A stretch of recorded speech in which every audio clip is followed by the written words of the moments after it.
సంగీత గారు నమస్తే అండి. నమస్తే. సంగీత గారు మీరు చెన్నై నుంచి షిఫ్ట్ అయిపోయారు హైదరాబాద్కి? అవునండి, రీసెంట్గా షిఫ్ట్ అయ్యాను. ఎన్నేళ్ళు అవుతుంది? 4 months అయిందండి ఇక్కడికి వచ్చి. అంటే దాదాపు 1975 నుంచి మీరు 50 years దగ్గర అవుతుంది కదా ఇండస్ట్రీకి వచ్చి? 75 అండి entry.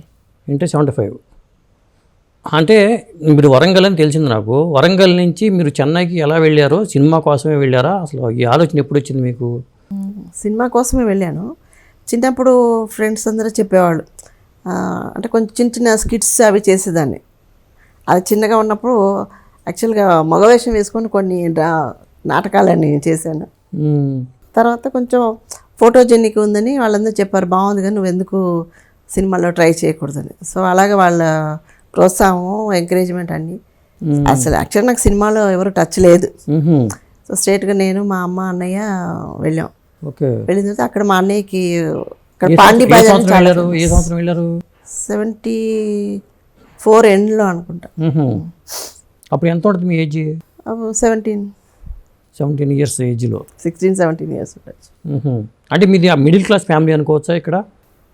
Middle class, more than middle. వరంగల్లో మేము సొంత ఇంట్లోనే ఉండేవాళ్ళం. సో అప్పుడు మా నాన్నగారు లేకుండా మా అమ్మ, అన్నయ్య, నేను ముగ్గురు వెళ్ళాం. సో అలా మా అన్నయ్యకి ఒక పాండి బజార్ చాలా ఫేమస్ అప్పుడు. సినిమా వాళ్ళందరూ అక్కడే తిరుగుతూ ఉండేవాళ్ళు. సో మా అన్నయ్యకి ఒకరితో పరిచయం అయ్యారు. సో ఆయన ద్వారా సినిమా ఎంట్రీ వచ్చింది. విశ్వేశ్వరరావు గారికి ఇంట్రడ్యూస్ చేశారు. అట్లాగా అప్పుడు విశ్వేశ్వరరావు కొత్త అమ్మాయిని తీసుకోవాలనుకుంటున్నారు. ఆ అవకాశం ఎలా వచ్చిందంటే, భూషణ్ గారని అప్పుడు ఒక స్టిల్ ఫోటోగ్రాఫర్ ఉండేవాడు. నాకు అప్పుడు యాడ్స్ కనెక్షన్ వచ్చింది. శారదా సిల్క్ శారీస్, నర్సూస్ కాఫీ, దానికి యాడ్ ఇచ్చాను. సో సేమ్ ఆ భూషణ్ గారే మన విశ్వేశ్వరరావు గారికి ఫోటోగ్రాఫర్ మూవీకి. సో అలా పరిచయమే. తీర్పు. ఓకే.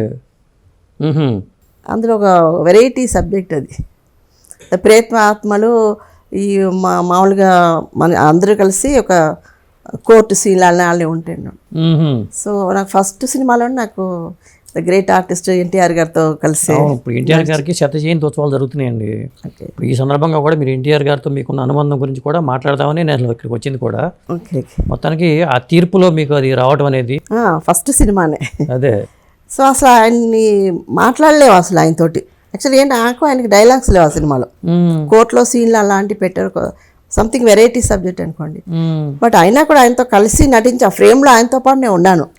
సో అంతకంటే ఇంకా గొప్పతనం మాట్లాడలేదు లేవు. సెట్లో కూడా మాట్లాడుకునేవాళ్ళు కదా. సెట్లో అంటే భయం కదా.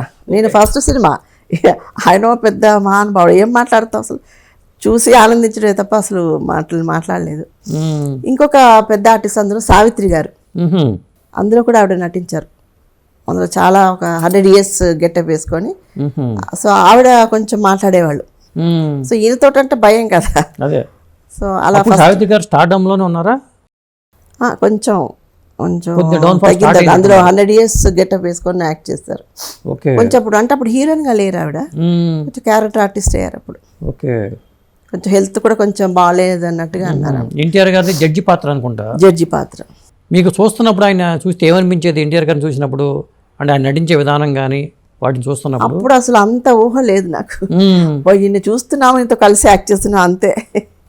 మాట్లాడాలని కూడా అనిపించదు, అంటే భయం. మనం కొత్త, అసలు ఏం తెలియదు, అసలు మాట్లాడతారో లేదో. ఇప్పుడు మమ్మల్ని చూసి కొంతమంది ఆడియన్స్ అనుకుంటారు కదా. సో జస్ట్ ఆ ఫీలింగ్లో ఉన్నాం మేము.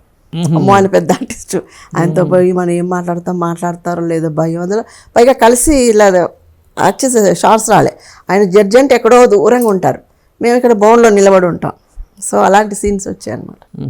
అంటే మీ పేరు కూడా విశ్వేశ్వరరావు గారే మార్చారంటారు. అంటే లత నుంచి సంగీతగా ఆయనే పెట్టారా పేరు, లేకపోతే ఏమన్నా సజెస్ట్ చేశారా? ఏదైనా మార్చుకుందాం అనుకున్న టైంలో సరే మేము సంగీత అయితే బాగుంటుంది కదా, మేము కూడా ఐడియా ఇచ్చాం. ఎందుకు మార్చుకోవాల్సి వచ్చిందంటే, లత ఆర్టిస్ట్ ఉన్నారు అప్పుడు, ఎంజీఆర్ గారు.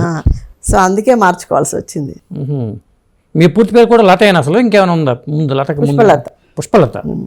ఓకే. సో ఇంట్లో అందరూ లత అని పిలుస్తారు. ఓకే. ఎన్టీఆర్ గారితో మళ్ళీ రెండోసారి అవకాశం ఎప్పుడు వచ్చింది? అది ఒక చాలా వింతైన అనుభవం చెప్పొచ్చు. ఒకరోజు వాళ్ళ ఆఫీస్ నుంచి ఫోన్ చేశారు, అప్పటికి నేను ఆర్టిస్ట్గా అవును, హీరోయిన్గా మీరు అప్పటికే పాపులర్ అయిపోయారు ముత్యాల ముగ్గుతో. ఇలా రమ్మంటున్నారండి అంటే ఎన్నింటికంటే మార్నింగ్ 6కి అన్నారు. అంటే 6కి రావడం ఏంటండి ఆయన చూడటానికంటే లేదు అప్పుడే అండి ఇంకా 4ంటికి అందరూ వస్తాం మీరు కరెక్ట్గా వచ్చేసేయండి అన్నారు. సరే అని చెప్పి ఇంటికి హబీబుల్లా కదా. ఆ ఇంటికి వెళ్ళాం. అప్పటికే చాలామంది ఉన్నారు అక్కడ. ఈ మామూలు ఫ్యాన్స్ అందరూ బయట లారీలో బస్సులో అందరూ వెయిటింగ్ దర్శనం కోసం వస్తారు దర్శనం గురించి. లోపల ప్రొడ్యూసర్స్ డైరెక్టర్స్ కొంతమంది ఆర్టిస్ట్ కూడా ఉన్నారు. సో వెళ్ళామంటే కూర్చొని మళ్ళీ రండి రామారావు మా నమస్కారం చేశాను. వెళ్ళి అప్పుడు మొక్కాను అనమాట.